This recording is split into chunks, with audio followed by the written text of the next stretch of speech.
Good morning and welcome to the Virtual Village Hall.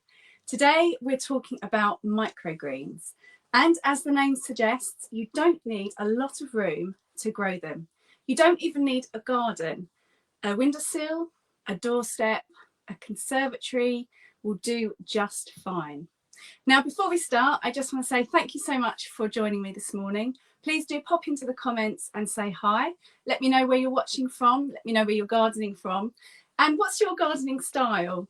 Do you like to do pots and containers? Are you a gardening newbie? Or do you have a garden the size that you need to sit on a lawnmower to keep your grounds perfect? Well, whatever your style of gardening, microgreens are absolutely perfect, especially if you're a little bit impatient like myself, because they take as little as 2 to 3 weeks to grow and harvest. Now, you might think that microgreens are quite a new thing that's come along with the clean eating revolution or trendy restaurants. But think again. If you've ever taken a damp piece of kitchen roll and sprinkled mustard and cress seeds over it, or you've taken an eggshell, cleaned it out, drawn a funny face on it and grown mustard and cress hair, then you've grown microgreens. And you also know just how easy it is to do. Now, but don't stop with mustard and cress though. There is a whole world of flavour waiting for you. And so many vegetables can be grown as microgreens. But just a quick word of warning, not all vegetables have leaves that are edible. So if you are looking to grow some microgreens and ones that I don't suggest here today, then please just do a little bit of research before to make sure that the leaves are edible for humans. So what sort of vegetables can we use then? So I've got here some kale. They are perfect. So you know with kale, when they grow to maturity, when you get the leaves in the supermarkets, that they can be a little bit tough if they're eaten raw. Well, these are so soft and fresh and have a great taste to them. So kale, great for microgreens. Another one of my favourites are the peas, pea shoots. You just let them grow, take the tops off and sprinkle them on your salads.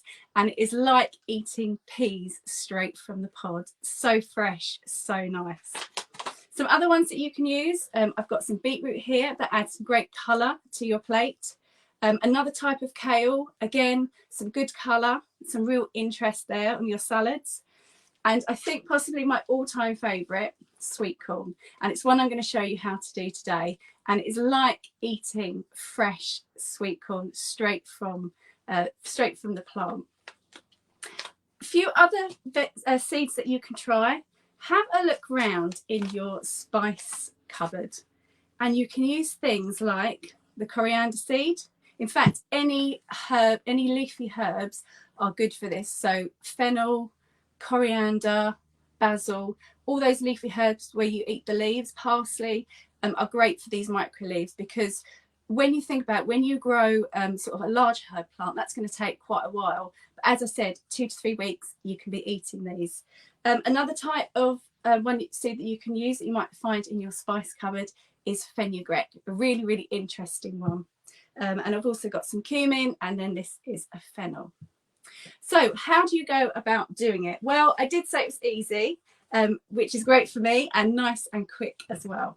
So I've actually keep my microgreens in this wooden crate, and then I've got them growing in pots so that I can just swap them in and out as I harvest them and as I renew them.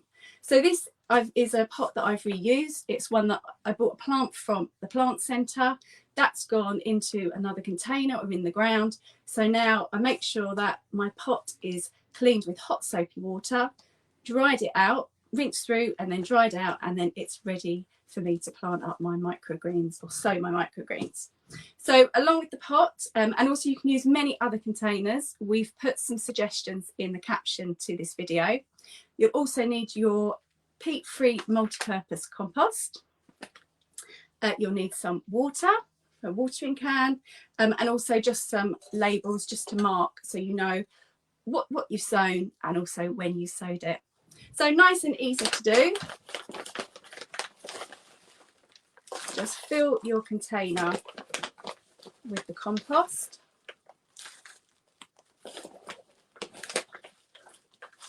So not only are the benefits of using microgreens that they're quick and easy, they also have a really high concentration taste. So if you love the vegetables that you're sowing, then you're really going to love the microgreens that they produced. So I filled it just below the top. Then I need to add the water.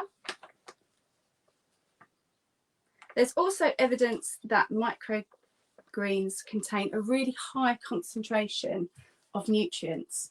So in a more mature plant, you would find not as many vitamins, minerals and fibre as you would in microgreens. So another really good reason to grow them.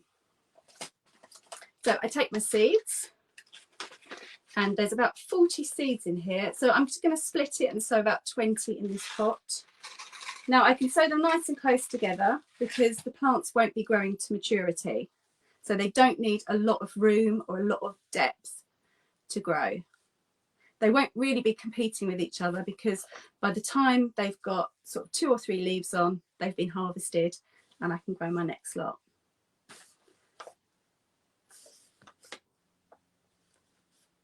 Also, it's been suggested that microgreens are great for sustainability because there's very little carbon footprint.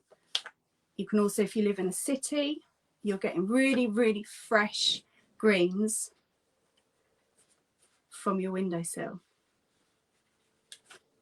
So just a few more. Another put in there.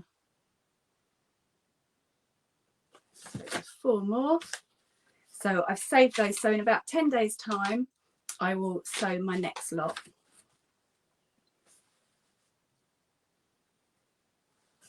There we go. And then just another topping of soil. So if you look on the back of your packet of seeds, you'll know how much soil to use. And with regards to varieties, so by that I mean, for example, this is a pea, but it's called Early Onward. These sweet corn are called Incredible F1. I've got beetroot called Cylindra. Well, it doesn't actually matter about the second word, the variety, because you're not, again, growing these to maturity. It doesn't really matter what the final plant is. A beetroot, they'll mostly taste the same. The sweet corn and the peas mostly taste the same. So you can even go for like the cheapest packets. You don't need to worry about that variety. So then I'm just pressing down sort of between light and firm to make contact with the moisture, the seed and that top layer, because that's all the seeds need to grow. They need moisture, they need some warmth, and then they need some light. So what I'm going to do, I'm going to put this onto a sunny windowsill. You can put it into a greenhouse, a conservatory, as I said, onto a doorstep, and then they should be up within sort of a week to 2 weeks. Grow them on for 2 to 3 weeks, keep them well watered, and then you'll be harvesting your microgreens in no time. So thank you so much for joining me today. I hope that's inspired you to go to your local gardening centre, to pick those seeds out, to have a rummage through your spice racks and find seeds that you can use there. Thank you so much for watching, and I look forward to seeing you again next time. Happy gardening!